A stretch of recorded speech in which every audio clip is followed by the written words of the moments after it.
Hey, it's Clay, and this will be a video chart on ticker symbol YRCW. We will take a look at the 30-minute time frame.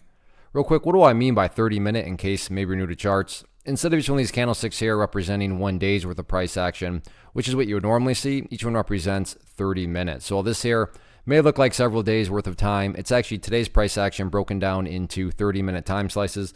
I like to do this time frame. I think it's a good job of telling the quote-unquote story of the price, and then makes mapping out where levels of support and resistance a bit easier to see. I don't mean to state the obvious, but I will anyways. Very nice movement today, not only from the price action point of view, but you look down here at the volume, and well above average volume on the day. So a lot of eyeballs on it. So let's map out some areas of support, and then we can talk levels of resistance. So the first level of support is what I would call the ideal level. I mean, if you say, hey, Clay, what would make this chart look the absolute strongest going forward? And that would be if the price could stay up there above $3.35. Now, don't get me wrong. If the price falls below $3.35, I'm not saying the entire chart is destroyed or ruined or anything like that. But yeah, if the price could manage to stay up above that level, that would definitely be a massive sign of power going forward. Taking a step back and looking at all this from the bigger picture point of view, that is where the purple line there comes into play, the 50-period simple moving average. Keyword being moving. So as next week plays out, that line is going to move itself higher and higher. So a very basic yet highly effective way to judge the health of the move.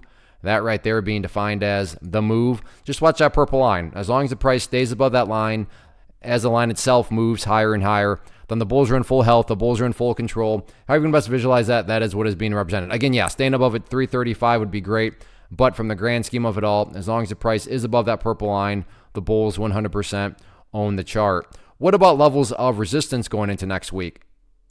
Overall level of resistance, and nothing fancy behind this at all, other than the fact of where the party finally stopped today, right up there at $3.80. In the event the price can push up through $3.80, the next key level of resistance at that point that you'd want to turn your attention to would be right up there at the $4 round number. So $3.80 and then $4, next two key battlegrounds going into next week. All in all, though, any way you look at it, monster movement today, great price movement. Now it's just a question of can the price build upon this momentum next week? Let's see what happens.